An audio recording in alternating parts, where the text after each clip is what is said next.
समस्त ब्रज गोपियों की परीक्षा लेकर गोविंद देखते हैं। कन्हैया ने देखा इनका प्रेम विशुद्ध प्रेम है, इनकी भक्ति दृढ़ है, दृढ़ निश्चय करके आई हैं। और कन्हैया ने इन गोपियों को आश्वासन दिया और कहा, ब्रज गोपियों अब हम तुम्हारे साथ रास क्रीड़ा करेंगे। और कन्हैया ने सबको आश्वासन दिया। आश्वासन देके मेरे गोविंद ने मन में विचार किया और एक से अनेक हो गए। बोलो राधे राधे। दो दो गोपी बिच बिच माधव, दो दो गोपियों के बीच में कन्हैया प्रकट हो गए। विचार करो, दो दो गोपियों के बीच में कन्हैया प्रकट जब हुए ना, तो प्रत्येक गोपी को ऐसा लगता है कि बस कन्हैया मेरे ही साथ है, कन्हैया मेरे ही साथ है। और जैसे ही गले में गलबैया डाल के मेरे गोविंद उन गोपियों के साथ में नृत्य करने लगे ना, तो वहां एक काला काला पुरुष प्रकट हो गया जिसका नाम है कामदेव। बोलो राधे राधे। कामदेव प्रकट हो गया। कन्हैया ने पूछा, तुम कौन, तुम्हारा क्या परिचय है? उसने परिचय दिया, मैं काम हूं। कन्हैया ने कहा, यहां क्यों आए हो, किस लिए आए हो? बोले, प्रभु आज आप यहाँ इतनी सुंदर सुंदर ब्रज गोपियों के साथ में गले में गलबैया डाल के रास क्रीड़ा करोगे तो मुझको तो आना ही है, मुझे तो आना ही। कन्हैया बोले, भूल गए क्या, शिवावतार में मैंने तुम्हें जलाकर भस्म कर दिया था। जब शिव तीसर नयन उघारा, निरखत काम भयऊ जरि छारा। रुद्रावतार में, शिवावतार में मैंने तुम्हें जलाकर भस्म कर दिया था, भूल गए क्या? काम बोला, प्रभु रुद्रावतार में तो आप एक महात्मा के वेश में थे, संत के वेश में थे, संतों को मैं ज्यादा परेशान नहीं करता। बोलो राधे राधे। काम के वचन है, कामदेव कहता है मैं संतों को ज्यादा परेशान नहीं करता। कन्हैया बोले, रामावतार में भी तुम्हारी कौन सी चली? कामदेव ने कहा, रामावतार में आपने एक पत्नी व्रत धारण किया था। एक पत्नी व्रत अपने जीवन में जो धारण करता है ना, वो भी ब्रह्मचारी कहलाता है। बोलो राधे राधे। रामावतार में आपने एक पत्नी व्रत धारण किया था, इसलिए वहां भी मेरी नहीं चली, लेकिन आज यहां तो हजारों गोपियां हैं जी। आप जैसा दिव्य सुंदर पुरुष और इतनी सुंदर सुंदर हजारों गोपियां, तो आज तो मैं अपने पांचों बाण चलाऊंगा। कन्हैया ने कहा, ठीक है, तू अपने हाथ आजमा ले। और इसने अपने, देखो कामदेव के पास पुष्पक नाम का एक धनुष है, फूलों का धनुष है, और फूलों के बाण छोड़ता है गोविंद के ऊपर। बोलो राधे राधे। स्तंभन आदि जैसे ही इसने बाण छोड़े, मेरे कन्हैया ने इसको पकड़ा और आकाश मार्ग में उल्टा लटका दिया। सुखदेव भगवान कहते हैं, काम विजय प्रख्यापनार्थम यस्य सह रासलीला। हकीकत में गोविंद ने यह रासलीला जो की ना, ये कामदेव पर विजय प्राप्त करने के लिए की। ये जितनी ब्रज गोपी हैं, जितनी गोपियां हैं, ये गोपी साधारण कोई स्त्री नहीं है। बड़े बड़े ऋषि मुनि, बड़े बड़े महात्मा, यति, सन्यासी आज ब्रज में गोपी बनकर आए हैं। कामदेव को उल्टा लटका दिया आकाश में, और कन्हैया समस्त गोपियों के गले में गलबैया डाल के जैसे नृत्य करने लगे ना, तो गोपियों के मन में अभिमान हो गया, गोपियों को रूपाभिमान हो गया। हम बड़ी रूपवती हैं, हम बड़ी सुंदर हैं, हम बड़ी प्यारी हैं। रोज कहता हूं प्यारे, कभी अभिमान मत करना किसी भी चीज का। लोगों को बहुत अभिमान होता है, किसी के पास धन है तो वो धनाभिमान करता है, किसी के पास ऊंचा पद होता है तो वो पदाभिमान करता है, कोई ज्यादा सुंदर होता है तो वो रूपाभिमान करता है। आज गोपियों को भी रूपाभिमान हुआ। गोपियां सोचती हैं हम सुंदर हैं, कन्हैया हमारे गले में गलबैया डाल के रास रचा रहे हैं। कन्हैया ने देखा गोपियों के मन में अभिमान हो गया, और गोविंद ने हमको शिक्षा देने के लिए उन गोपियों के बीच से अंतर ध्यान हो गए। बोलो भक्त वत्सल भगवान की। अब तो गोपियां घबरा गई। अभी तक तो कन्हैया मेरी बगल में थे, मेरी बगल में थे, कहाँ गए? एक दूसरे से पूछती है, अभी यहीं तो थे, मेरे पास ही तो थे। बोले मेरे पास भी थे, पता नहीं कहाँ गए। फिर एक गोपी बोली, हमारे मन में अभिमान हुआ ना, लगता है कन्हैया हमें छोड़ के चले गए। दूसरी बोली, जा नहीं सकते, कन्हैया बड़े दयालु हैं, बड़े कृपालु हैं, ऐसे छोड़ के नहीं जाएंगे, हमको नहीं जाएंगे। गोपियों ने नीचे की ओर जब दृष्टि डाली ना, पृथ्वी पे देखा, तो गोपियों को लगा, गोपियों ने देखा कि पृथ्वी पर कन्हैया के पैरों के निशानों के साथ किसी और गोपी के पदनक्ष भी है। अब तो गोपियों के मन में और दुख हो गया। गोपियां सोचने लगी, देखो कन्हैया अकेले नहीं गए हैं, हम में से किसी एक को संग ले गए। देखो देखो किसको संग लेंगे, जरा देखो तो सही। सब गोपियों ने देखा, सब बोली, ओहो किशोरी जी नहीं है, राधा जी नहीं है, राधा जी को साथ में लेके गए। अनयाराधितो नूनम भगवान हरिरीश्वर यन्नो विहाय गोविंदः प्रीतो यामन यदरः। श्रीमद् भागवत में राधा नाम का उच्चारण सुखदेव भगवान ने किया नहीं है। प्रेम से बोलो राधे राधे राधे राधे, जय श्री राधे जय श्री राधे। लेकिन सूक्ष्म रूप से राधा शब्द का उपयोग किया गया है। शब्दों की तिजोरी में ऐसा छुपा के रख दिया है राधा शब्द को कि हर कोई जान नहीं पाता। जैसे आप अपना घर बनवाओ, बहुत बड़ी कोठी बनवाओ, और आपके यहाँ कोई मेहमान आवे तो आप उसे पूरा घर दिखाते हो, आओ जी देखो ये हमने घर बनवाया है, ये डाइनिंग रूम है, ये बेडरूम है, ये किचन है ना जी। और ये नहीं बताते कि ये अलमारी है, ये तिजोरी है, इसमें इतना धन रखा रहता है, इसकी चाबी हम यहाँ छुपा के रखते हैं। कोई बताता है क्या है जी? नहीं बताते ना। जो अमूल्यवान वस्तु होती है उसको कोई नहीं बताता। धन की तिजोरी की चाबी को सब छुपा के रखते हैं। राधा नाम के शब्द को, राधा शब्द इतना अमूल्यवान है, इतना अमूल्यवान है कि सुखदेव भगवान ने शब्दों की तिजोरी में ऐसा छुपा के रख दिया है कि हर कोई जान नहीं पाता।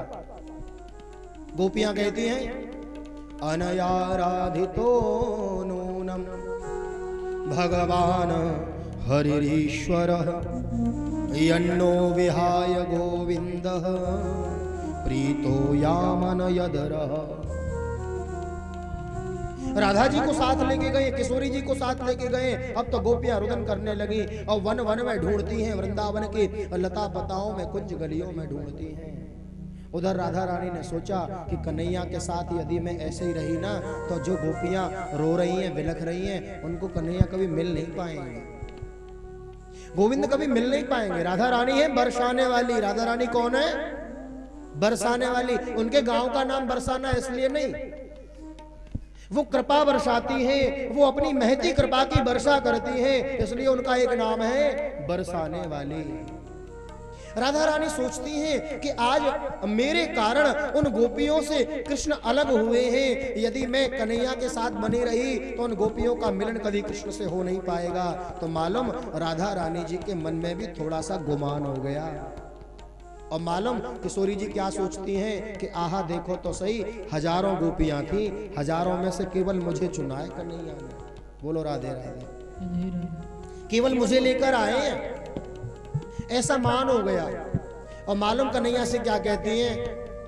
बोले प्रभु कहाँ लिए जा रहे हो? हमसे तो चला नहीं जाता, हम थक गई हैं। कन्हैया बोले चला नहीं जाता? बोले ना। तो कन्हैया बोले देवी एक काम करो, आप चल नहीं सकती ना, तो आरोह्य स्कंधताम, आप मेरे कंधे पे तो बैठ सकती हो, मैं तुम्हें उठा के ले जाऊंगा। राधा जी बोली हाँ ये ठीक है, हम आपके कंधे पे बैठ जाएंगे। और कन्हैया जैसे ही झुके ना, राधा रानी ने चरण बढ़ाया बैठने के लिए। जैसे ही उद्यत हुई, कन्हैया किशोरी जी को भी छोड़ के भाग गए। बोलो राधे राधे। और गोपियां जो व्याकुल हो रही थी ना, रुदन कर रही थी, रोती रोती ढूंढती ढूंढती पद नक्शों को देखती देखती आई, पद चिन्हों को। और जब पद चिन्हों को देखती देखती आई ना, तो आकर देखा कि यहाँ से सिर्फ कन्हैया के पग हैं। किनारे देखा तो राधा रानी किशोरी जी भी बैठकर रुदन कर रही हैं। गोपियां उनके पास में गईं, किशोरी जी के चरणों में प्रणाम करके बोली किशोरी जी कन्हैया आपको भी छोड़ के चले गए? बोले हाँ। राधा रानी कहती हैं कि जो गलती आपसे हुई ना, वही गलती मुझसे हो गई। कन्हैया मुझे भी छोड़ के चले गए, अब क्या करें? पूरे वृंदावन के लता पताओं से पूछती हैं। एक वटवृक्ष दिखा, बहुत बड़ा पीपल का वृक्ष। उस वृक्ष से गोपियां कहती हैं कि आप तो नारायण का स्वरूप हो, सारी दुनिया आपको भगवान मानकर आपकी पूजा करती है। आपने तो देखा ही होगा हमारे प्रभु कहाँ हैं, जरा बताओ ना। कोई जवाब नहीं मिला। फिर आगे गई, एक तुलसी जी का पौधा दिखा, तुलसी जी का विरवा। तुलसी जी से हाथ जोड़ के कहते हैं कि आप तो कन्हैया के चरणों की प्रेयसी हो, बिना आपके तो कन्हैया भोग भी नहीं लगाते।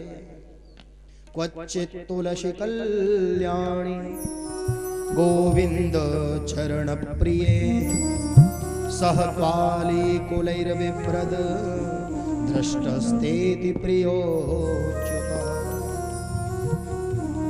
बिना आपके तो कन्हैया भोग भी नहीं लगाते। तुलसी देवी, आपको तो पता ही होगा हमारे प्राण प्रीतम कहाँ हैं। हवा का झोंका आया, तुलसी जी का बिरवा हिल गया। गोपी कहती है मना कर रही है, ये इसको नहीं पता। ये भी स्त्री वर्ग की है ना, सौत है हमारी। कन्हैया के चरणों में रोज चढ़ती है ना ये, इसलिए मना कर रही है, इसको नहीं पता। रोती रोती आगे आए हैं और यहाँ 4 प्रकार का नाम लिया है गोविंद का।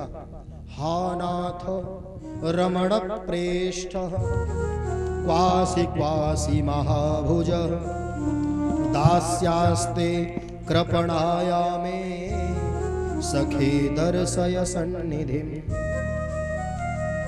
हा नाथ, हा रमण, हा प्रेष्ठ, 4 प्रकार से गोविंद को पुकारा है। आज भी राधा रमण आदि, राधा दामोदर, ये मंदिर हमें दर्शन करने को ब्रज में मिलते हैं। प्रेम से बोलो राधे राधे।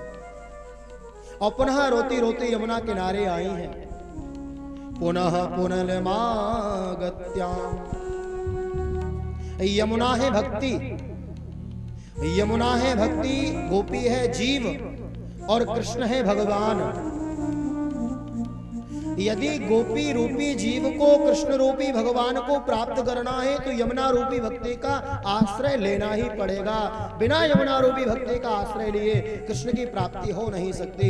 यमुना किनारे समस्त ब्रज गोपी आई हैं और यहाँ ब्रज गोपियों ने एक स्वर में बड़ा सुंदर गीत गाया है।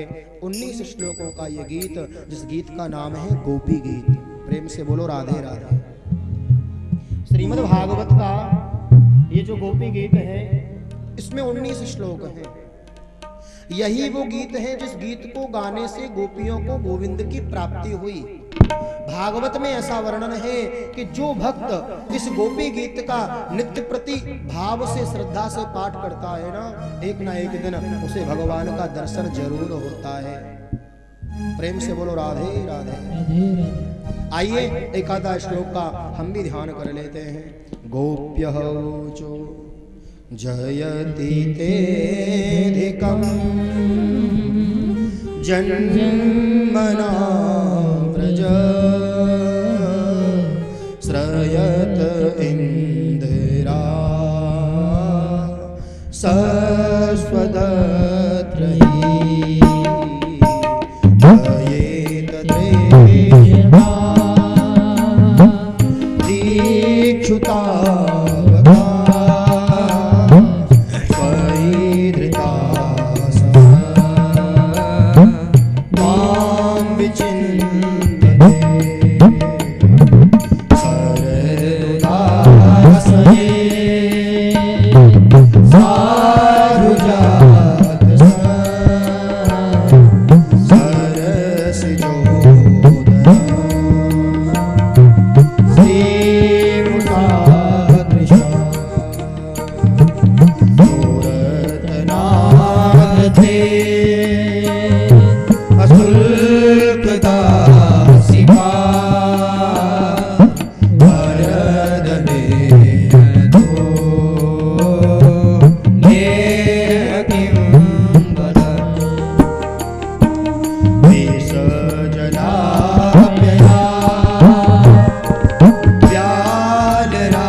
वृष्णिधुर्यते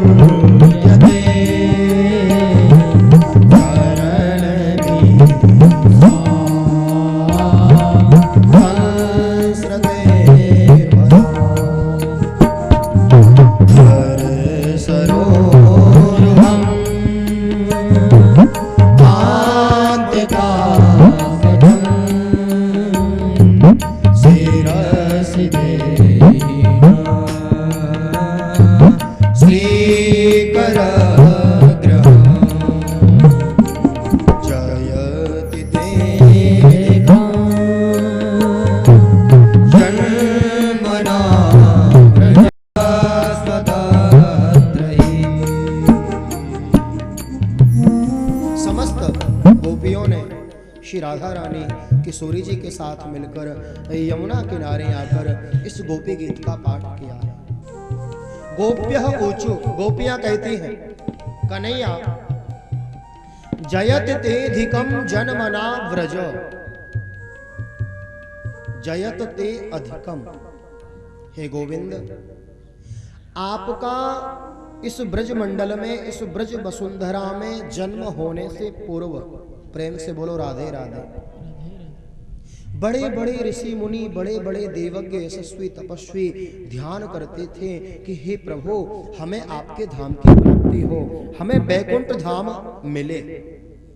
लेकिन जब से आप इस ब्रज मंडल में अवतार लेकर आए हो ना, तब से तो इस ब्रज की महत्वता बढ़ गई है। तब से तो स्वर्ग में देवता रहने वाले देव भी यह आशा करते हैं कि हमें ब्रज में वास मिले, हमें ब्रज में रहने का सौभाग्य मिले।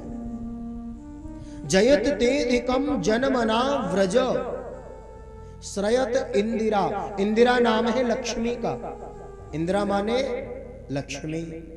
गोपी कहती कन्हैया ऐसा नियम है कि लक्ष्मी एक जगह स्थिर रहती नहीं है, लेकिन जब से आप आए हो ना, तब से श्रयत इंदिरा लक्ष्मी वृंदावन के यमुना के परली पार, बोलो राधे राधे, एक वन है जिस वन का नाम है बेलवन। वहां मेला लगता है 4 गुरुवार, सब जाते हैं आप दर्शन करने लक्ष्मी जी का।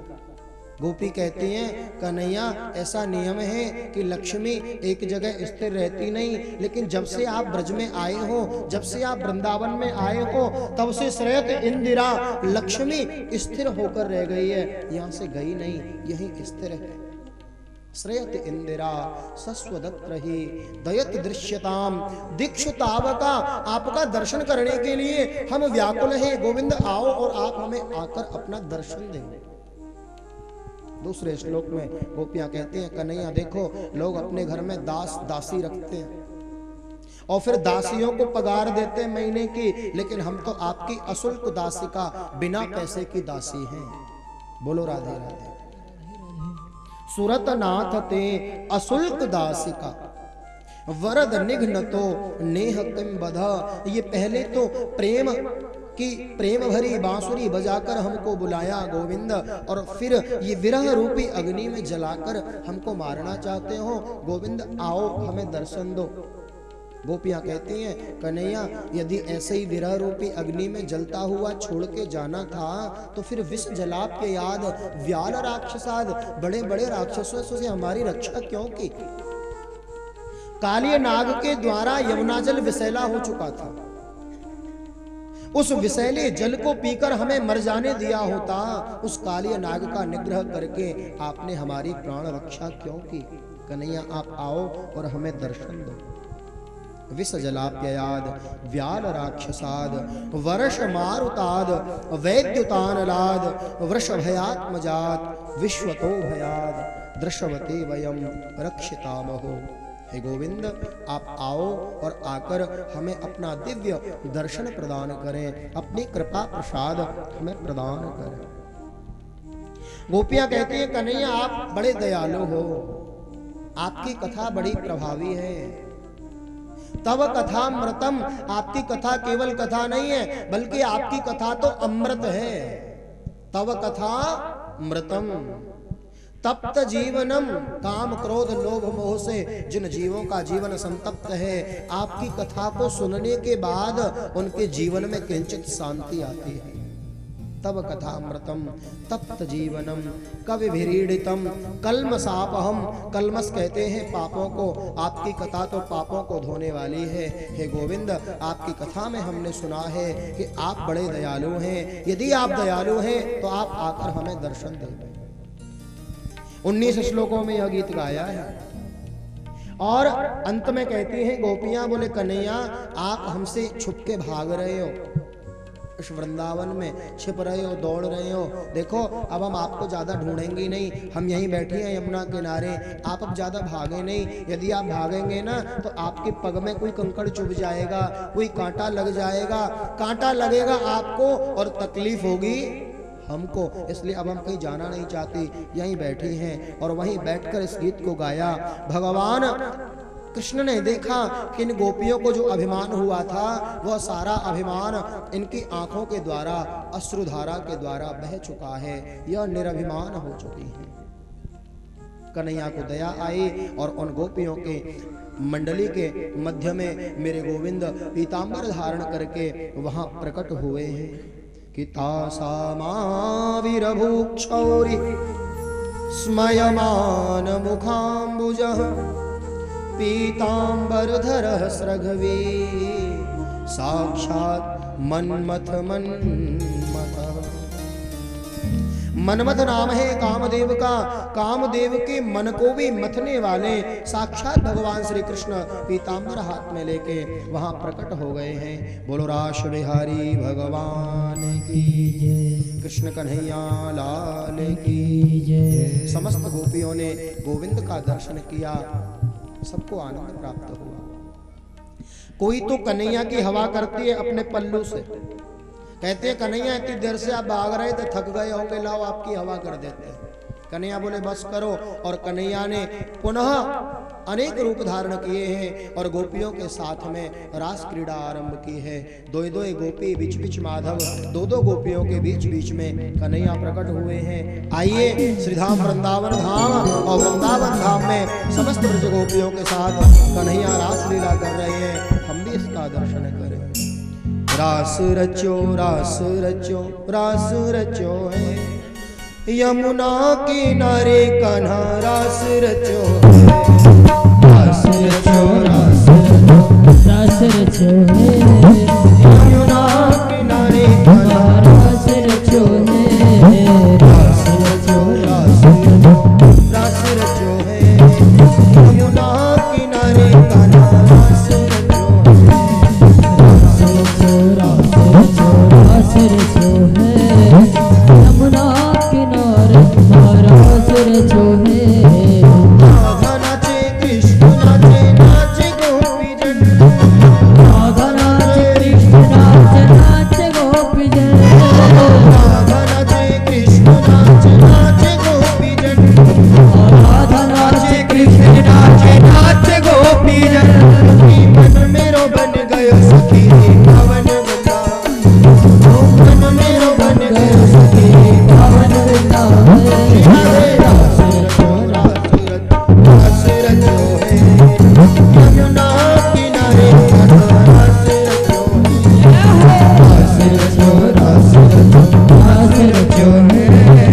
यमुना किनारे रास रचो है।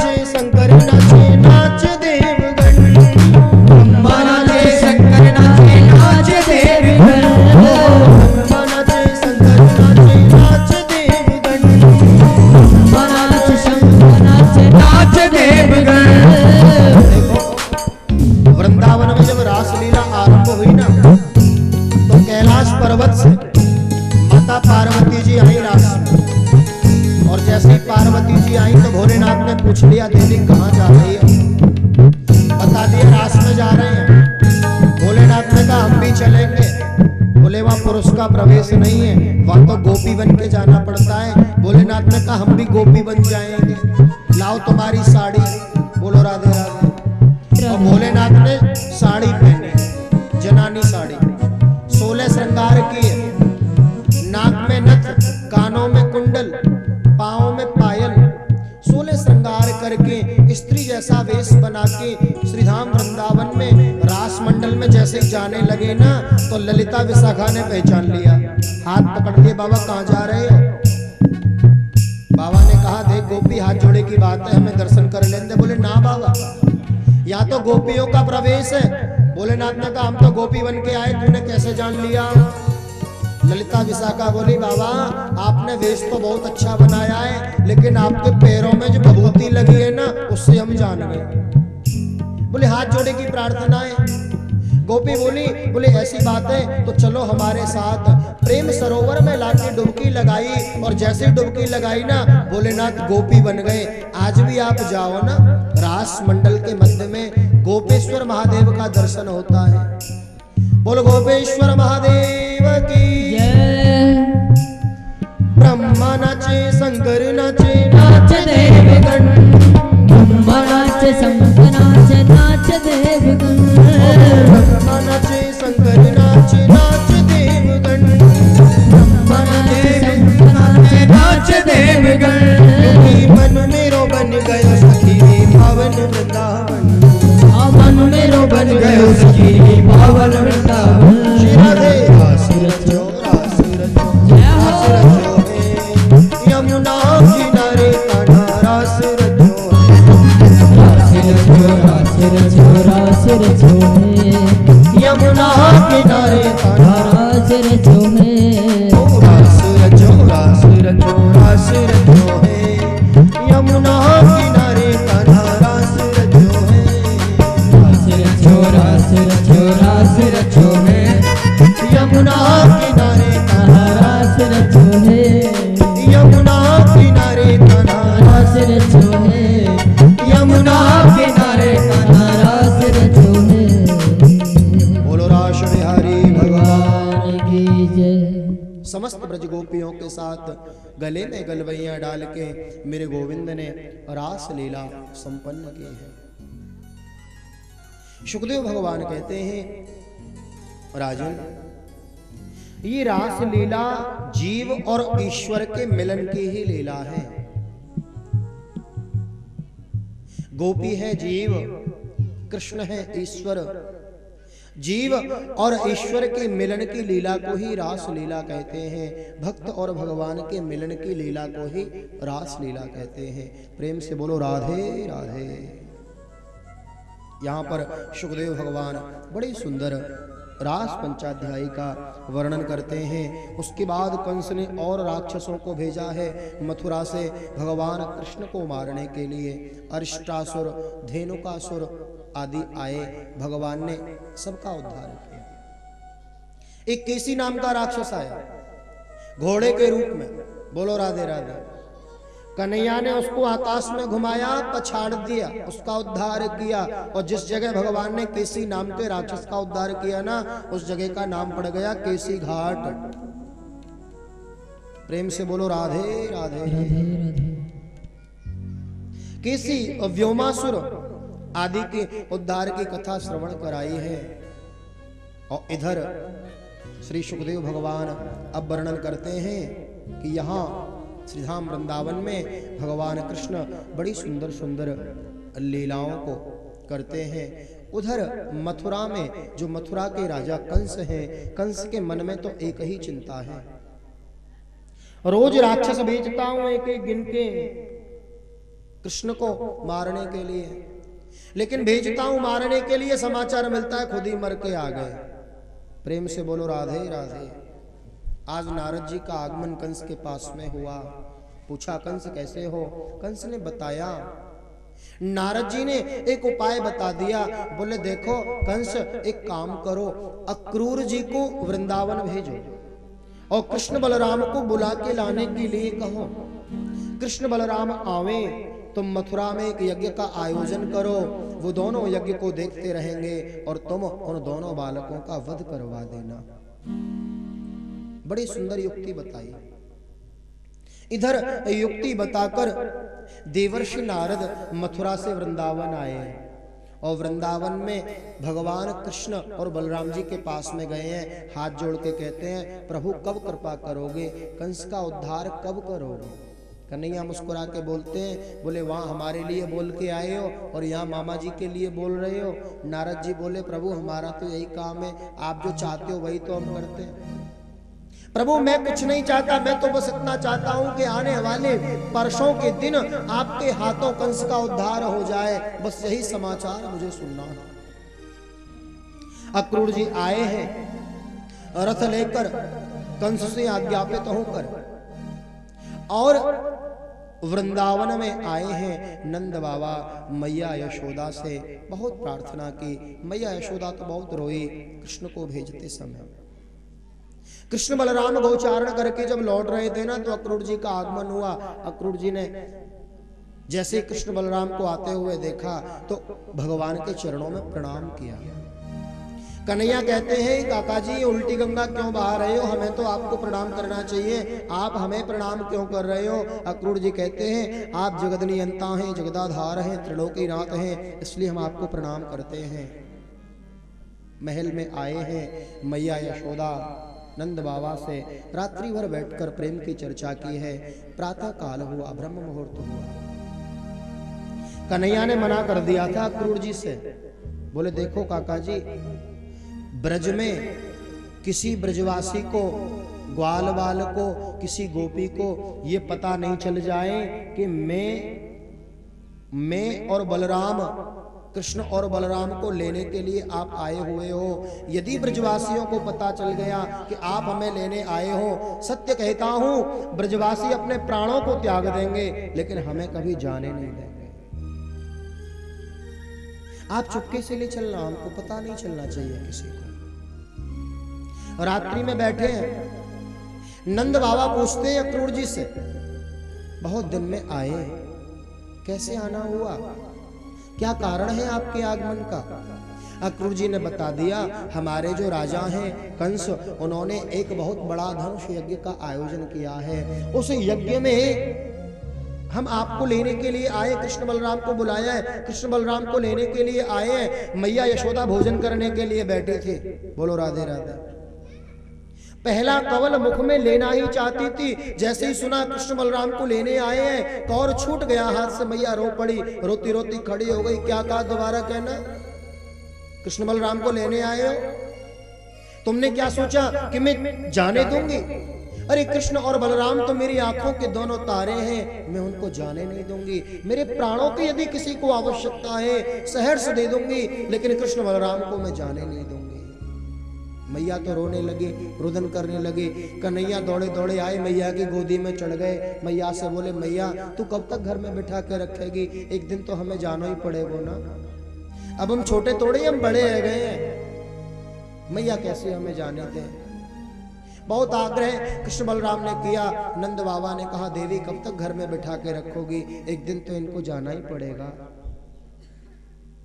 कन्हैया कहते हैं, काका जी किसी को पता नहीं चल जाए। अक्रूर जी ने ब्रह्म मुहूर्त में 4 बजे उठकर रथ को सजाया है। बोलो राधे राधे। राधे राधे। महल के द्वार पर रथ है, रथ को सजाया है। किसी को बताया नहीं था कि मैं लेने आया हूं कृष्ण बलराम को, लेकिन न जाने ब्रजगोपियों को कैसे पता चल गया कि कोई परदेसी आया है और कृष्ण बलराम को ले जाने के लिए आया। समस्त ब्रजगोपी, ब्रज के ग्वाल बाल आज महल के द्वार पे आके एकत्रित हो गए। सब खड़े हैं, सजल नेत्रों से इंतजार कर रहे हैं, कन्हैया जाएंगे। सबके मन में ऐसा आभास है, ऐसा विश्वास है कि कन्हैया हमको छोड़ के जा नहीं सकते, क्योंकि जितना प्रेम, जितना प्यार, जितना स्नेह हम कृष्ण से करते हैं, कन्हैया भी हमसे उतना प्रेम करते होंगे, उतना दुलार करते होंगे। कृष्ण हमें छोड़ के जा नहीं सकते। ऐसा विचार कर ही रहे थे, महल का द्वार खुला। जैसे ही द्वार खुला, कृष्ण बलराम दोनों महल से बाहर निकले हैं। जैसे ही महल से बाहर निकले, कन्हैया ने देखा हजारों ब्रजवासी खड़े हैं, सबके नेत्र सजल हैं, सबकी आंखों में आंसू हैं। कन्हैया ने सबकी ओर देखा, सब ग्वाल वाल कहना चाहते हो कन्हैया मत जाओ ना, रुक जाओ। कन्हैया सबको आश्वासन देते हैं मुझे जाना है, 2 दिन की तो बात है, परसों आ जाऊंगा, आज जाऊंगा, कल मेला देखूंगा और मेला देख के परसों वापस आ जाऊंगा। सखा रोने लगे, रुदन करने लगे। गौशाला से गौ माता अपनी गर्दन बाहर निकाल के देखती है कन्हैया की ओर। आज गाय भी रो रही है। बोलो राधे राधे। गायों के नेत्र भी सजल हैं, आज गायों की आंखों से भी अश्रुधारा बह रही है। गाय कहना चाहती है कन्हैया यदि आप चले जाओगे तो फिर हमें गौचारण के लिए कौन ले जाएगा। कन्हैया मत जाओ ना। कन्हैया उन गायों की ओर प्रेम भरी दृष्टि से देखते हैं। कन्हैया आगे बढ़े और जैसे ही रथ में चढ़ने लगे ना, जैसे रथ में चढ़े तो जितनी गोपियां थी ना रथ के आगे लेट गई, रथ के आगे लेट गई। कन्हैया उतरे, गोपियों को उठाया, क्या करती हो देवी, उठो उठो, तो हमें देर विलंब हो रही है, जाना है। गोपियां कहती है कन्हैया जाना है, चले जाओ, हम रोकेंगे नहीं, लेकिन जाने से पहले हमारे प्राणों को संग ले जाओ, अपने रथ को हमारे हृदय के ऊपर से चढ़ा के ले जाओ, हम जीवित नहीं रह पाएंगे आपके बिना। कन्हैया ने बहुत समझाया।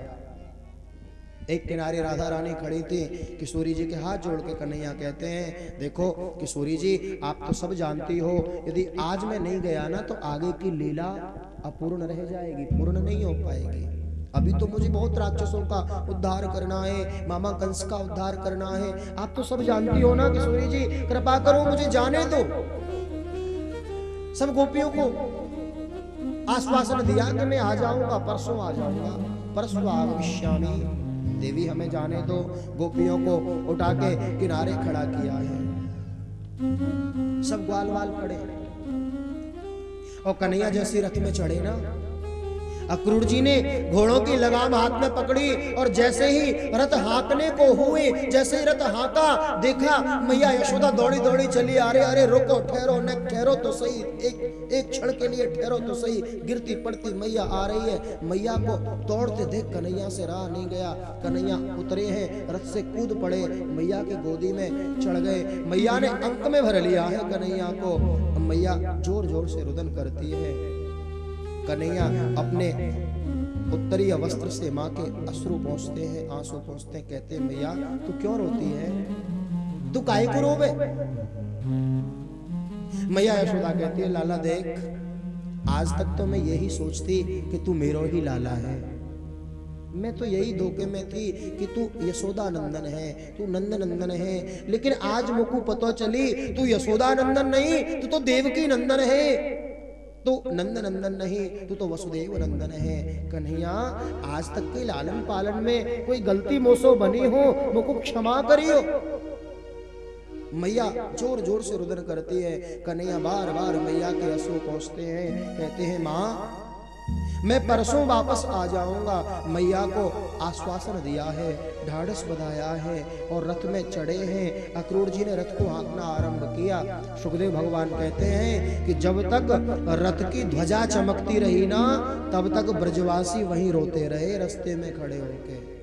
और मालूम क्या सोचते हैं, बोले कन्हैया को जरा सी भी हमारी याद आ गई ना तो अभी रथ से दौड़ के आ जाएंगे, जाएंगे नहीं। लेकिन कन्हैया चले गए, वापस आए नहीं। गोपियां तो कहती हैं अरे अक्रूर, तेरा नाम अक्रूर किसने रख दिया, तेरा नाम तो क्रूर होना चाहिए था, तेरा नाम अक्रूर किसने रखा। अरे हमारे प्राणों से प्यारे गोविंद को तो छीन के हमसे ले जा रहा है। कि क्रूरस्तम क्रूर समाख्ययास्मन्, अरे अक्रूर तू तो बड़ा क्रूर है। क्रूरस्तम क्रूर समाख्ययास्मन्, चक्षुर्हि दत्तं हर्षेवताज्ञवत्, येनैकदेशेऽखिल सर्गसौष्ठवम्, त्वदीयमद्राक्ष्मवयं मधुद्विषः। समस्त ब्रजगोपी ग्वालवाल इसी आशा में है कन्हैया वापस आएंगे, लेकिन कन्हैया वापस आए नहीं। इधर कृष्ण बलराम रथ में बैठकर अक्रूर जी के साथ मथुरा पहुंचे हैं और इधर नंद बाबा के साथ छोटे छोटे सखा कन्हैया के मित्रगण पैदल मथुरा के लिए प्रस्थान कर गए हैं। मथुरा में रथ पहुंचा है, मधुवन में रथ को रोका है। अक्रूर जी ने, कृष्ण बलराम दोनों उतरे हैं। अक्रूर जी कहते हैं प्रभु ये जो बहुत बड़े बड़े महल देख रहे हो ना, यही मथुरा नगरी है। इसी महलों के बीच में एक छोटी सी कुटिया मेरी है, कभी फुर्सत हो तो मेरी कुटिया में भी आना। कन्हैया कहते हैं जरूर आएंगे अक्रूर जी, अभी तो बहुत काम निपटाना है। प्रेम से बोलो राधे राधे। इधर कन्हैया के छोटे छोटे सखा आ गए, सब आ गए, नंद बाबा भी आ गए। कन्हैया मथुरा की शोभा देख के बाबा से बोले बाबा आपकी आज्ञा हो तो हम थोड़ा मथुरा के दर्शन करिए, हमें थोड़ा देखा हमें। नंद बाबा कहते हैं ना, ये तुम्हारा वृंदावन नहीं है, यहाँ उल्टा सीधा तुमने कह दिया तो लेने के देने पड़ जाएंगे, बिल्कुल मत जाओ, ये बैठे रहो। बलदाऊ जी ने कहा बाबा आप चिंता मत करो, मैं हूं ना। और छोटे छोटे सखाओं को लेके जैसे ही मथुरा की गलियों में कृष्ण बलराम आए हैं ना, तो बड़े बड़े महल बने हैं। उन महलों की अटारियों में से मथुरा की जो गोपियां हैं, मथुरा की जो स्त्री हैं, वो स्त्रियां पुष्प वृष्टि करती हैं कन्हैया के ऊपर। बोलो राधे राधे। फूल बरसा रही हैं। जब फूल बरसने लगे ना, तो कन्हैया की उंगली पकड़ के एक छोटा सा सखा चल रहा था, बोला कन्हैया देख तो सही कितना स्वागत है रोए हमारो। अरे लगे तेरी कोई रिश्तेदारी दिखे यहाँ? कन्हैया बोले हाँ, यहाँ के जो राजा है ना वो हमारे मामा जी हैं। अब तो ब्रजवासी बड़े प्रसन्न हो गए, मामा जी तो हमारे लिए यहाँ घी बूरे की थाली रखेंगे सजा के। मामा जी के यहाँ इतना स्वागत है रोए और हमारे पास कपड़ा ना है ढंग के। कन्हैया बड़ी कृपा होगी यदि हमें सुंदर वस्त्र मिल जाए। कन्हैया बोले कोई बड़ी बात नहीं, चलो अभी चलते हैं। यमुना किनारे गए, कंस का धोबी वस्त्र धुल रहा था। रजब वस्त्र धुलते हुए धोबी से कन्हैया ने जाके प्रणाम किया, मामा जी राम राम। धोबी ने अनदेखा कर दिया, फिर कहा मामा जी राम राम। कौन मामा, किसके मामा? कन्हैया बोले देखो यहाँ के जो राजा हैं कंस, वो हमारे मामा हैं। और ब्रज में ऐसी कहावत है, मामा के गांव के जितने मिले वो सबरे मामा। तो आप भी हमारे मामा लगे। तो मामा जी आपके चरणन में विनती है, हमारे ग्वाल वालन के पास में ढंग के वस्त्र नहीं है, आप थोड़ी देर के लिए वस्त्र दे दो, हम शोभा देख के आएंगे, वापस आपको दे देंगे। धोबी बोला जिस काम के लिए राजा ने तुम्हें बुलाया है ना, वो काम मैं ही कर दूंगा, भाग जाओ यहाँ से, कोई वस्त्र नहीं है। पोखर का पानी पिया सदा तुमने गैया चराई, राजा महाराजा के वस्त्र पहनोगे, जाओ भाग जाओ, नहीं अभी मारूंगा। कन्हैया की उंगली पकड़ के छोटा सा सखा चल रहा था। सखा बोला लाला ये धोबी तो कछु ज्यादा बोल गए हो, या को इतना नहीं बोलना चाहिए। अच्छा तो क्या करें? तो वो सखा बोला कन्हैया होगी सो देखी जाएगी, आज तो पूतना वारे हाथ दिखाई दे, पीछे हम खड़े हैं। कन्हैया बोले अभी रुको। पुनः कन्हैया ने प्रार्थना की, मामा जी दे दो। नहीं माना, और जब रजक नहीं माना, हाथ में डंडा लेके कन्हैया की ओर जैसे ही दौड़ा है, मेरे गोविंद ने एक मुष्टिका का प्रहार इसके सर पे किया, इसका सर धड़ से अलग हो गया। तो भक्त वत्सल भगवान की रजकम कश्चिदायान्त रंगकारं गदाग्रज दृष्ट्वा याचत वासांसि धौतान ययुत्तमानि च। राजा महाराजा के वस्त्र धारण कर लिए, स्वयं है 3.5 हाथ के और वस्त्र है 6 हाथ के लंबे। सड़क पे चल रहे हैं तो सड़क पे झाड़ू लगती चल रही है। ग्वाल वाल बोले कन्हैया अब तो बहुत शर्म लग रही है। बोले क्यों? बोले ऐसा लगे जैसे ये वस्त्र हम काऊ से मांग के ले आए हैं। क्या चाहते हो? बोले ऐसा चाहते हैं कि ये वस्त्र हमारे अनुरूप हो जाएं। ऐसा विचार ही कर रहे थे कि एक दर्जी का घर आ गया कि ततस्तु वायकः सर्वै। वायक माने होता है दर्जी। ततस्तु वायकः सर्वै तयोर्वेशम कल्पयत विचित्र वर्णैश्चेलेयै राकल्पैरनुरूपतः। कन्हैया ने जाके प्रार्थना की और दर्जी ने अपनी कैंची फटाफट चलाई, सारे वस्त्र काटे, धड़ाधड़ मशीन चलाई और सबके अनुरूप वस्त्र बना दिए। कन्हैया बोले, दर्जी मामा तुम्हारी सेवा से हम प्रसन्न हुए, अब वरदान मांग लो। दर्जी ने सोचा धोबी को क्या वरदान मिला, ये तो पता ही पड़ गया, और हमने कुछ वरदान मांग लिया तो हमारे भी लेने देने पड़ जाएंगे। नहीं प्रभु हमें कुछ नहीं चाहिए। कन्हैया बोले नहीं कुछ तो नहीं, कुछ नहीं चाहिए। कन्हैया बोले देखो एक बात बताओ, अभी क्या सिलाई लेते हो? दर्जी बोला प्रभु एक आधा आना ले लेते हैं। बोले चिंता मत करो, आगे आने वाले समय में 2009 में बिना 200 रुपए के तो पैंट मत सिलना। बोलो राधे राधे। और 100 रुपया तो कम से कम बुरसट का लेना ही। तो देखो उस दिन दर्जी ने सेवा की, कन्हैया की। आजकल के दर्जी खूब मौज मार रहे हैं। प्रेम से बोलो राधे राधे। सबने अनुरूप वस्त्र हो गए, एकदम सज धज के तैयार हो गए। देखो ब्रजवासियों को 2-4 चीजों का बड़ा शौक होता है। एक तो माथे पे चंदन, गले में मोटी मोटी माला। अमावस्या के दिन बिहारी जी के दर्शन करने ब्रज के लोग आते हैं, तो मालूम 5 रुपए की माला खरीदेंगे बिहारी जी के बाहर से, 5 रुपए की। और माला खरीद के पुजारी जी को नहीं देंगे वहां जाके बिहारी जी में, क्योंकि मालूम में पुजारी जी को दे दी ना तो वापस नहीं मिलेगी। तो मालूम मंदिर में जाके बिहारी जी को दिखा देते हैं, जय हो बिहारी जी, पहन ली आपने, और अपने गले में धारण कर लेते हैं।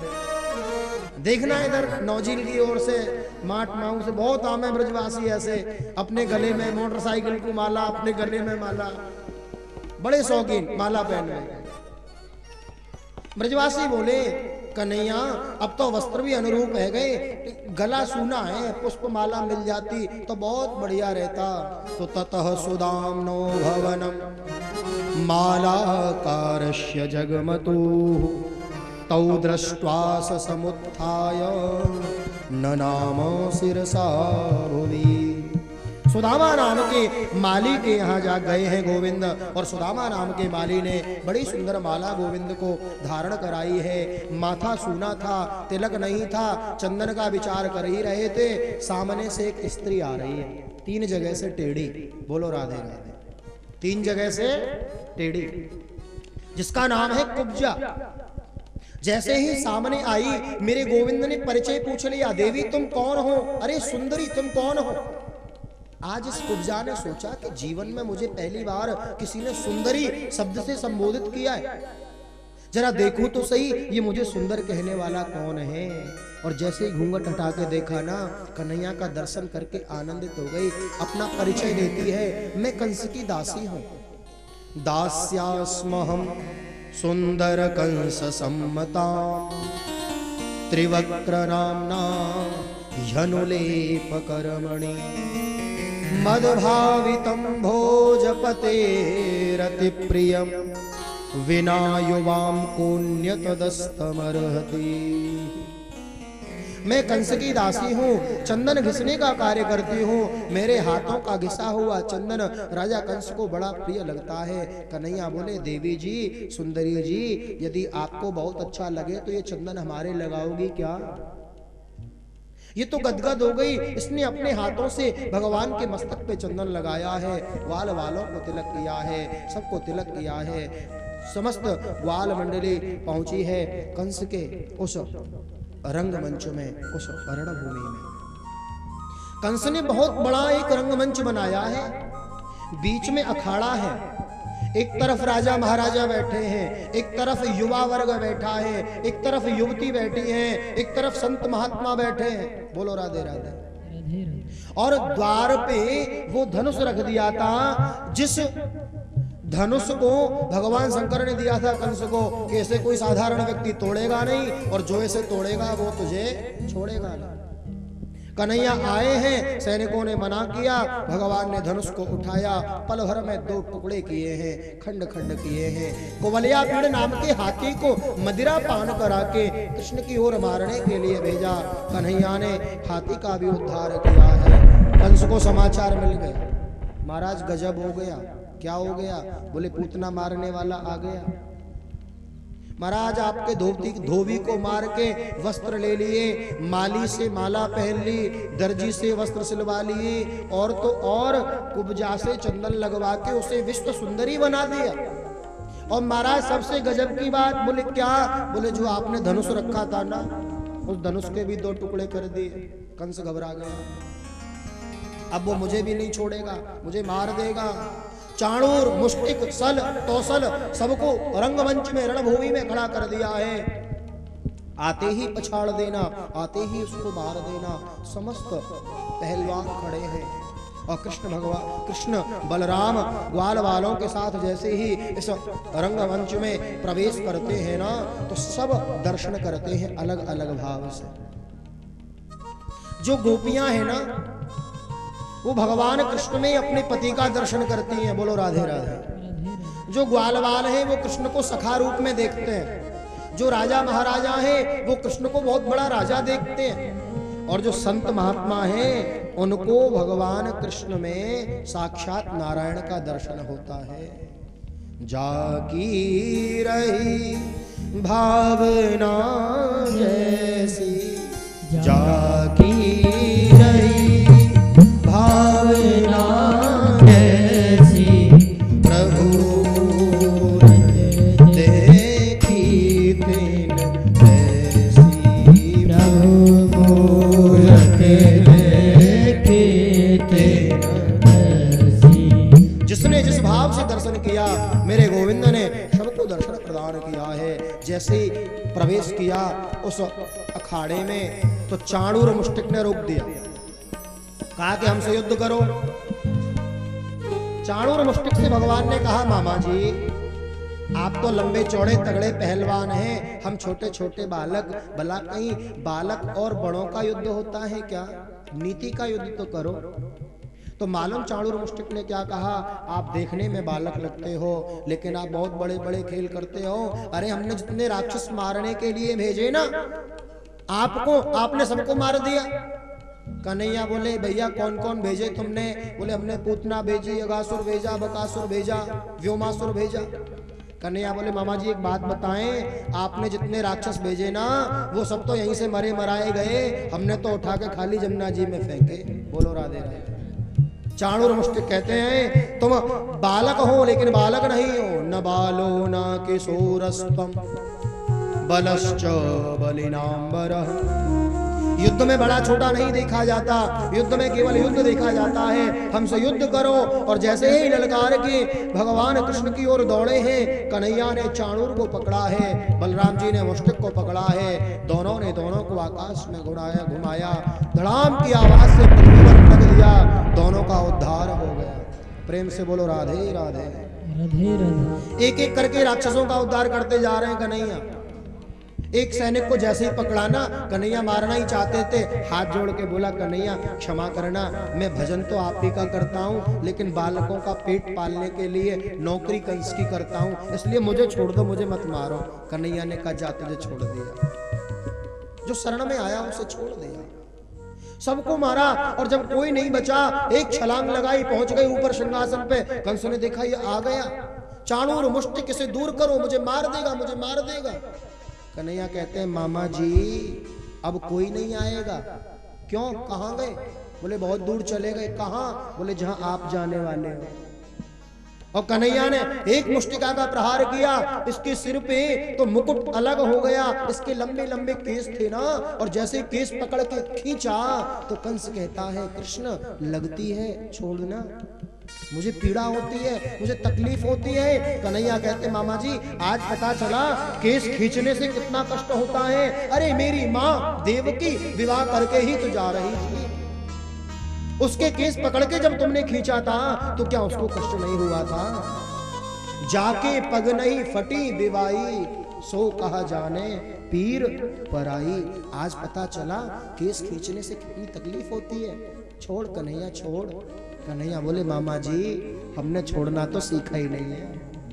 एक बार जिसको पकड़ लेते हैं ना, बिना ठिकाने लगाए नहीं छोड़ते। और देखो इधर उधर की बात मत करो, यदि कल्याण चाहते हो ना तो केवल मेरी ओर देखो, क्योंकि सन्मुख होए जीव मोहि जबहि जन्म कोटि अग नासहि तबहि। मेरी ओर देखो, जैसे ही कंस ने भगवान की ओर देखा है, मेरे प्रभु ने एक मुष्टिका का प्रहार किया है, इसको धक्का दिया है, गिरा है रणभूमि में। प्रभु ने छलांग लगाई है, अपने घुटने का प्रहार इसके वक्षस्थल पर किया और इसका उद्धार हो। बोलो भक्त वत्सल भगवान की। सबने यहाँ तो जयकारा लगाया, लेकिन वहां जयकारा नहीं लगाया। मालूम क्यों? सब सोच रहे हैं कंस बड़ा दुष्ट है, यदि ये जरा भी जिंदा रह गया ना और हमें जय बोलते देख लिया तो बहुत मारेगा, इसलिए किसी ने जयकारा नहीं लगाया। कन्हैया ने सोचा अभी सब डरे हुए हैं। कन्हैया ने अपने पाद प्रहार से इसकी मृतदेह को दूसरी ओर लुढ़का दिया। सबको भरोसा हुआ, अब सबने जय जयकार करी है। बोलो कृष्ण कन्हैया लाल की जय, कृष्ण कन्हैया लाल की जय। हो तेरी पार करेंगे नैया, भज कृष्ण कन्हैया पार करेंगे नैया, भज कृष्ण कन्हैया। तेरी पार करेंगे नैया, भज ओ तेरी पार करेंगे नैया, भज कृष्ण कन्हैया। कृष्ण कन्हैया दाऊ जी को भैया, कृष्ण कन्हैया दाऊ जी को भैया, कृष्ण कन्हैया दाऊ जी को भैया, कृष्ण कन्हैया दाऊ जी को भैया। तेरी पार करेंगे नैया, भज कृष्ण कन्हैया पार करेंगे नैया, भज कृष्ण कन्हैया। तेरी पार करेंगे नैया, भज कृष्ण कन्हैया पार करेंगे नैया, भज कृष्ण कन्हैया। हीरा है दोनों हाथों से ताली बजाते हुए जय हो। हीरा है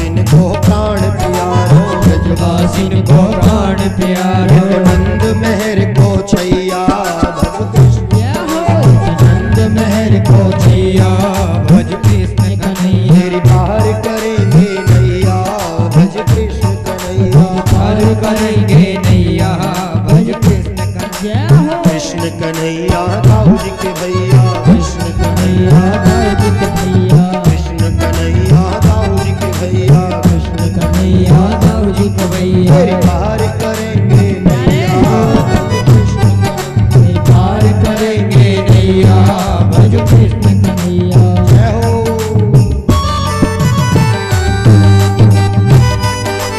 हीरा है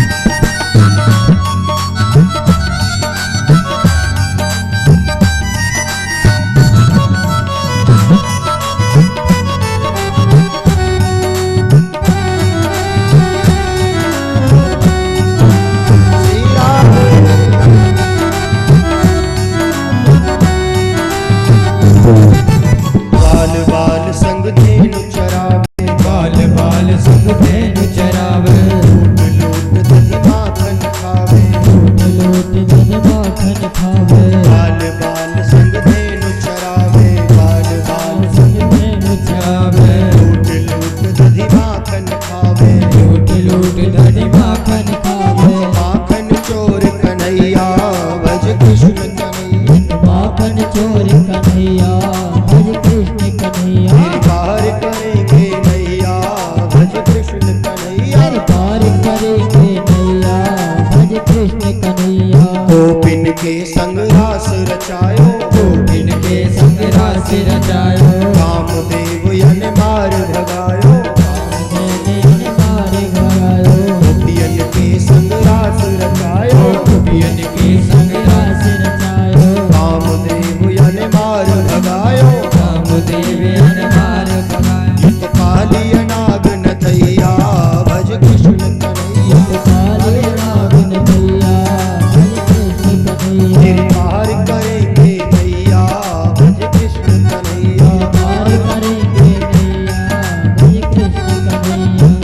सुदामा तंदुल लाए, भक्त सुदामा तंदुल लाए, प्रेम सहित हरि भोग लगाए, प्रेम सहित हरि भोग लगाए। हरि कह कर भैया भैया भज कृष्ण कन्हैया, कह कर भैया भैया भज कृष्ण कन्हैया। पार करेंगे नैया भज कृष्ण कन्हैया, पार करेंगे नैया भज कृष्ण कन्हैया। कृष्ण कन्हैया भाव जी के भैया, कृष्ण कन्हैया भाव जी के भैया, कृष्ण कन्हैया भाव जी के भैया, कृष्ण कन्हैया भाव जी के भैया। पार करेंगे पार करेंगे नैया भज कृष्ण कन्हैया। पार करेंगे नैया भज कृष्ण कन्हैया। पार करेंगे नैया भज कृष्ण कन्हैया। मीरा के प्रभु गिरधर नागर, मीरा के प्रभु गिरधर नागर, सूर श्याम के नटवर नागर, वीर श्याम के नटवर नागर। पार करेंगे नैया भज कृष्ण। कन्हैया। बोलो कृष्ण कन्हैया लाल लाल की जय। जय जय श्री राधे, जय जय श्री राधे, जय जय श्री राधे। वर्षों से दुष्ट कंस ने मथुरा वासियों के मुखमंडल से हंसी को छीन लिया था। आज मेरे गोविंद ने कंस का उद्धार करके समस्त मथुरा वासियों को आनंद प्रदान किया है। प्रेम से बोलो राधे राधे। राधे राधे। नंद बाबा कन्हैया के पास में आए, कन्हैया लाला तू मैया से कह के आयो मैं 2 दिन में वापस आ जाऊंगा, चल। कन्हैया बोले बाबा आप चलो, मैं शीघ्र आने का प्रयास करूंगा। नंद बाबा और ग्वालवाल जा रहे हैं वृंदावन की ओर, देख रहे हैं मथुरा की ओर, कहीं कन्हैया को याद आ जाएगी तो वापस आ जाएगा, लेकिन कन्हैया वापस आए नहीं। माता पिता को कारागार से बंदी गृह से मुक्त कराया है, नाना उग्रसेन को भी बंदी गृह से मुक्त कराकर राजगद्दी पर स्थापित किया है, राज्याभिषेक किया है, राज्य तिलक किया है। आज माता देवकी और पिता वसुदेव ने कन्हैया का मुंडन संस्कार कराया। बोलो राधे राधे। मैया यशोदा तो ये भूल ही गई थी कि बालक का मुंडन भी होता है, इतनी प्रेम में विभोर हो गई थी, याद ही नहीं रहा कि मुंडन भी होना है। आज माता देवकी पिता वसुदेव ने कन्हैया का मुंडन संस्कार कराया, सिर पे चौड़ी शिखा रखवाई, चोटी रखवाई, यज्ञोपवीत धारण कराया और यज्ञोपवीत धारण करा के कृष्ण बलराम को विद्या अर्जन के लिए उज्जैनी नगरी में सांदीपनी गुरु के यहाँ भेजा है। सांदीपनी गुरु के यहाँ उज्जैनी नगरी में जाकर 64 दिनों में 64 प्रकार की कलाओं को सीखकर मेरे गोविंद पुनः वापस आए हैं। यहाँ श्रीमद् भागवत के 10वें स्कंद के पूर्वार्ध में उद्धव गोपी संवाद की कथा श्रवण कराई। उद्धव जी आज्ञापित होकर भगवान कृष्ण से वृंदावन में आए हैं गोपियों को सांत्वना देने के लिए, लेकिन जब गोपियों के प्रेम भाव को देखा तो गोपियों के चरणों में उद्धव जी गिर के कहते हैं कि वंदे नंद व्रज स्त्रीणाम पाद रेणु अभीक्ष्णसः याशाम हरि कथोद्गीतम पुनाति भुवनत्रयम। ब्रज गोपियों की चरण धूलि को मस्तक पर लगाकर अपने आप को धन्य मानते हैं। प्रेम से बोलो राधे राधे। राधे राधे। यहाँ पर श्रीमद् भागवत के 10वें स्कंद के पूर्वार्ध का विश्राम होता है। पूर्वार्ध में 49 अध्याय, पूर्वार्ध का विश्राम, उत्तरार्ध का आरंभ। उत्तरार्ध में 41 अध्याय और उत्तरार्ध में श्री सुखदेव भगवान वर्णन करते हैं कि जब कंस की मृत्यु हो गई तो कंस की 2 पत्नी हैं, एक का नाम है अस्ति, दूसरी का नाम है प्राप्ति। अस्ति प्राप्तिश्च कंसस्य महिष्यो भरतर्षभ मृते भरतरि दुःखार्दे ईयतोस्म पितुर्गृहाम्। ये अपने पति की मृत्यु से दुखी होकर अपने पिता के यहाँ आए हैं। इनके पिता का नाम है जरासंध। जरासंध से आके शिकायत की। जरासंध ने मथुरा के ऊपर चढ़ाई की। 23 अक्षौहिणी सेना लेकर 17 बार चढ़ाई की। मेरे गोविंद ने इसको 17 बार परास्त किया है। 18वीं बार जब ये आया है, हजारों ब्राह्मणों को यज्ञ पे बिठा के आया था। ब्राह्मणों से कहा था, ब्राह्मण देवता यदि इस बार में विजय को प्राप्त हुआ ना, कृष्ण को हरा दिया, तो इतना धन दूंगा, जीवन भर बैठ के खाओगे, तुम्हारे बच्चों को भी कमाने की जरूरत नहीं पड़ेगी। और यदि इस बार भी मुझे कृष्ण ने हरा दिया, यदि कृष्ण से मैं इस बार भी पराजित हुआ ना, एक एक ब्राह्मण को सूली पे टंगा दूंगा। ब्राह्मण घबराए, भगवान से प्रार्थना करते हैं, प्रभु हमारे लिए ही सही एक बार तो आप इससे हार जाओ। बोलो राधे राधे। जरासंध आया, 18वीं बार मथुरा के ऊपर चढ़ाई करता है और मेरे गोविंद रण छोड़ के भाग खड़े हुए। कन्हैया रण को छोड़ के भाग गए, नाम पड़ गया रण छोड़। बोलो रण छोड़ राय भगवान की जय हो।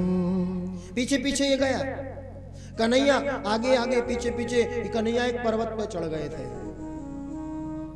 और उस पर्वत पे जैसे कन्हैया चढ़े तो इसने पर्वत के चारों ओर से अग्नि लगवा दी। सोचा कि अग्नि में जल के समाप्त हो जाएंगे, लेकिन कन्हैया ने देवताओं के जो शिल्पीकार हैं विश्वकर्मा के द्वारा समुद्र के बीचों बीच स्वर्ण की द्वारिकापुरी का निर्माण करवाया है।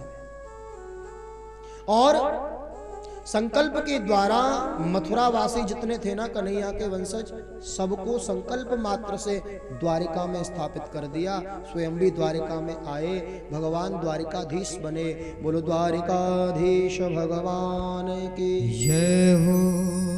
मार्ग में एक रेवत नाम के राजा मिले हैं, उनकी रेवती नाम की कन्या के साथ बलराम जी का विवाह हुआ है। अब आपको भगवान श्री कृष्ण के विवाह की ओर ले चलते हैं। प्रेम से बोलो राधे राधे राधे राधे। श्री सुखदेव भगवान वर्णन करते हैं, एक राजा हैं जिनका नाम है भीष्मक। विदर्भ देश के राजा है भीष्मक। कि राजा सीत भीष्मको नाम विदर्भाधिपतेर्महान् तस्य पंचाभवत पुत्रा कन्यैका च वरानना। भीष्मक राजा के 5 पुत्र हैं, रुक्मी, रुक्मग्रज, रुक्मरथ, रुक्मकेशी, रुक्मबाहु और रुक्ममाली। 5 पुत्र, एक कन्या जिसका नाम है रुक्मणी। यही रुक्मणी भगवान कृष्ण की भार्या बनी। लोग कहते हैं जी जब रुक्मणी कृष्ण की भार्या बनी तो राधा रानी कौन है? बोलो राधे राधे। राधा कौन है? भगवान कृष्ण का विवाह रुक्मणी जी के साथ में हुआ है, राधा रानी जी के साथ में नहीं। तो फिर राधा कौन है? राधा शब्द का अर्थ घटन करते हुए संत जन कहते हैं कि राधा कृष्ण स्वरूपाम्बई, कृष्णम राधा स्वरूपिणम। राधा ही कृष्ण है और कृष्ण ही राधा है। इन दोनों तत्वों को अलग नहीं समझना चाहिए। गोपाल सहस्त्रनाम पाठ की एक पुस्तक आती है, उसमें एक मंत्र आता है कि तस्मात् ज्योतिर रूप द्विधा श्री राधा माधव रूपकम। एक ज्योति 2 रूपों में परिणत हुई, एक है राधा, दूसरे है माधव। प्रेम से बोलो राधे राधे। राधा ही कृष्ण है, कृष्ण ही राधा है। सरलता से समझिए, भगवान कृष्ण है नारायण और नारायण की भार्या बनी लक्ष्मी जी। लक्ष्मी जी कहां से प्रकट होती हैं? कमल के पुष्प से। लक्ष्मी कभी उदर में नहीं आती, घरों में नहीं आती। वही भगवान नारायण जब राम बन के आए ना, तो वही लक्ष्मी जी जानकी जी बन के आई, सीता जी बन के आई।